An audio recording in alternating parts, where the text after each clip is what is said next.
ನಿರ್ದಿಷ್ಟ ಗುರಿ ಹಾಗೂ ಸತತ ಪರಿಶ್ರಮ ಹೊಂದಲು ವಿದ್ಯಾರ್ಥಿಗಳಿಗೆ ಕರೆ ನೀಡಿದ ಶಾಸಕ ಎನ್.ವೈ. ಗೋಪಾಲಕೃಷ್ಣ. ಚಿತ್ರದುರ್ಗ ಜಿಲ್ಲೆಯ ಮೊಳಕಾಲ್ಮೂರು ಪಟ್ಟಣದ ಸರ್ಕಾರಿ ಪದವಿ ಪೂರ್ವ ಕಾಲೇಜಿನಲ್ಲಿ ಹಮ್ಮಿಕೊಂಡಿದ್ದ ಶಾಲಾ ಪಠ್ಯೇತರ ಚಟುವಟಿಕೆ ಹಾಗೂ ಪ್ರಥಮ ವರ್ಷದ ವಿದ್ಯಾರ್ಥಿಗಳಿಗೆ ಸ್ವಾಗತ ಕಾರ್ಯಕ್ರಮವನ್ನು ಮೊಳಕಾಲ್ಮೂರು ವಿಧಾನಸಭಾ ಕ್ಷೇತ್ರದ ಶಾಸಕ ಎನ್.ವೈ. ಗೋಪಾಲಕೃಷ್ಣ ಅವರು ಉದ್ಘಾಟಿಸಿ ಮಾತನಾಡಿದರು. ಪದವಿ ಪೂರ್ವ ಕಾಲೇಜಿನ ಜೀವನವು ಕೆಲವು ವಿದ್ಯಾರ್ಥಿಗಳಿಗೆ ಬಣ್ಣದ ಲೋಕವಾಗಿದ್ದರೆ ಇನ್ನು ಕೆಲವು ವಿದ್ಯಾರ್ಥಿಗಳಿಗೆ ಸಾಧನೆಯ ಮೆಟ್ಟಿಲಾಗಿರುತ್ತೆ. ಈ ವಿದ್ಯಾರ್ಥಿ ಜೀವನದಲ್ಲಿ ನಿರ್ದಿಷ್ಟವಾದ ಗುರಿ ಮತ್ತು ಸತತ ಪರಿಶ್ರಮ ಹೊಂದಿದ್ರೆ ಜೀವನದಲ್ಲಿ ಸಾಧನೆಯನ್ನ ಮಾಡಬಹುದು. ಇಲ್ಲಿ ಎಡವಿದ್ರೆ ಇಡೀ ಜೀವನವನ್ನೇ ಹಾಳು ಮಾಡಿಕೊಳ್ಬಹುದು.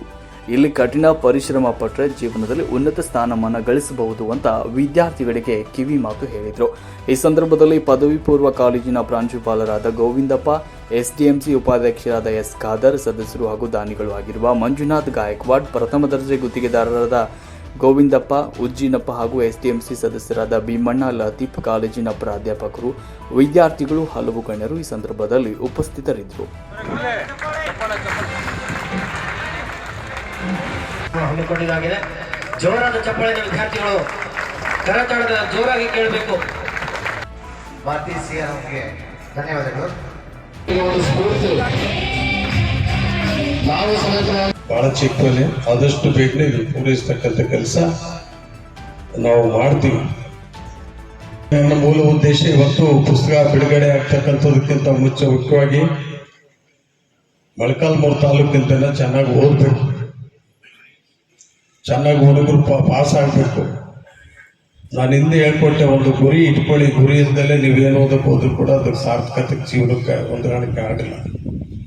ಗುರಿ ಇಟ್ಕೊಂಡು ನಿಮ್ಮ ಸಾಧನೆಗೋಸ್ಕರ ನೀವು ಹೋರಾಟ ಮಾಡಿದ್ರೆ, ನಿಮ್ಮ ಸ್ವಂತಕ್ಕೋಸ್ಕರ ಅಲ್ಲ ಅಂದ್ರೂ ನಿಮ್ಮ ಪರಿಸರಕ್ಕೋಸ್ಕರ, ನಿಮ್ಮ ಮನೆಯವ್ರಿಗೋಸ್ಕರ, ನಿಮ್ಮ ತಂದೆ ತಾಯಿಗಳಿಗೋಸ್ಕರ, ಅಣ್ಣ ತಮ್ಮಗಳಿಗೋಸ್ಕರ ಆದ್ರೂ ನೀವು ಪ್ರಯತ್ನ ಪಟ್ಟು ಮುಂದುವರೆದ್ರೆ, ಒಬ್ಬ ಅಕ್ಕ ಚೆನ್ನಾಗಿದ್ಲೆ, ಅಕ್ಕ ಸರಿಯಾಗಿ ನಡೆಸ್ಕೊಂಡೋದ್ರ ಮನೆಗೆ ಹಿರಿಯಕ್ಕನ ಚಾಳಿ ಮನೆ ಮಕ್ಕಳಿಗೆಲ್ಲ ಅಂತ ಹೇಳ್ತಾರೆ. ಅಂದ್ರೆ ಹಿರಿಯಕ್ಕ ಸರಿಯಾದ ರೀತಿಯಲ್ಲಿ ಮುಂದಕ್ಕೆ ಹೋದ್ರೆ ಬರ್ತಕ್ಕಂಥವ್ರು ಕೂಡ ನಾವು ಚೆನ್ನಾಗಿ ಓದ್ಬೇಕು ಅನ್ನೋ ಭಾವನೆ ಅವರೆಲ್ಲರಲ್ಲಿ ಬರುತ್ತೆ.